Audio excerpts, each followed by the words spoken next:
और सर आप जो हैं वो पॉलिटिक्स के दुनिया के स्टार हैं। सर आप बताइए कोई ऐसी फिल्म जैसे कि मैं किसी पॉलिटिशियन को देखता हूँ, कभी उनसे इंस्पिरेशन लेता हूँ। सर आपके लिए कोई ऐसी फिल्म या कोई ऐसा इंसान हो जिसको आपने इन्फ्लुएंस किया हो आपके लीडरशिप के लिए, जो फिल्म इंडस्ट्री के अंदर हो? देखिए, पहली बात तो यह है कि फिल्म जो हमको इन्फ्लुएंस करती है वो not as a leader but it influences हमारी जो संवेदनाएं होती है, जो एक ह्यूमन फीलिंग होता है हमारा, उसको फिल्म जो है वो एक प्रकार से प्रभावित करती है। तो ऐसे कई फिल्मों ने मुझे प्रभावित किया। लेकिन जहाँ तक आप पॉलिटिक्स की बात करेंगे तो एक फिल्म है जिसका मैं जिक्र करना चाहूँगा कि उस फिल्म ने मुझे प्रभावित तो किया, लेकिन उस फिल्म ने मेरे लिए इतनी समस्याएं बढ़ाई। और वो फिल्म है नायक। हाँ, नायक फिल्म में अनिल कपूर जी एक दिन के चीफ मिनिस्टर बन के दिन भर में इतने काम कर देते हैं, तो मैं कहीं पर भी जाता हूँ तो लोग मुझे कहते हैं नायक जैसा काम करो। देखो एक दिन में कितना उन्होंने कर दिया, कैसे एक दिन में उन्होंने दुनिया बदल दी।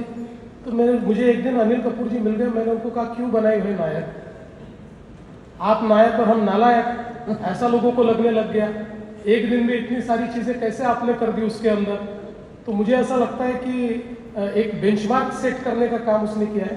बट अदरवाइज मुझे ऐसा लगता है कि फिल्मों ने एज ए ह्यूमन मेरी फीलिंग्स को शेप करने के लिए, मेरे इमोशंस को शेप करने के लिए, और हमेशा चूंकि कोई भी फील्ड ऐसा होता है कि जिस फील्ड में आप बार बार अगर कोई काम करते रहते हैं तो कई बार आपकी इमोशन जो है वो थोड़ी डीन होती है जी। थोड़ा आप यूज्ड टू हो जाते हैं।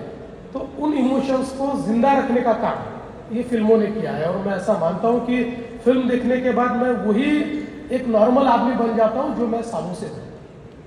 सर आपने जैसे बताया कि नायक फिल्म के अंदर अनिल कपूर जी एक दिन के लिए चीफ मिनिस्टर बन जाते हैं। सर अगर आपको मैं पूछूं कि एक दिन के लिए आप फिल्म के डायरेक्टर बन जाएं और फिल्म का नाम हो महाराष्ट्र, तो पहला सीन आप क्या पिक्चराइज करेंगे?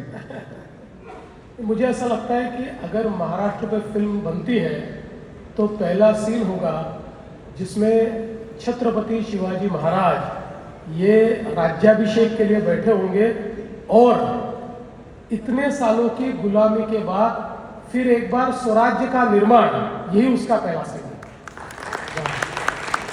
तो सर मैं आपसे एक और चीज पूछना चाहूंगा, जैसे बॉलीवुड में हमारी हिंदी फिल्म इंडस्ट्री में रियल हीरोज दिखते हैं, आपके हिसाब से पॉलिटिक्स के रियल हीरो कौन है?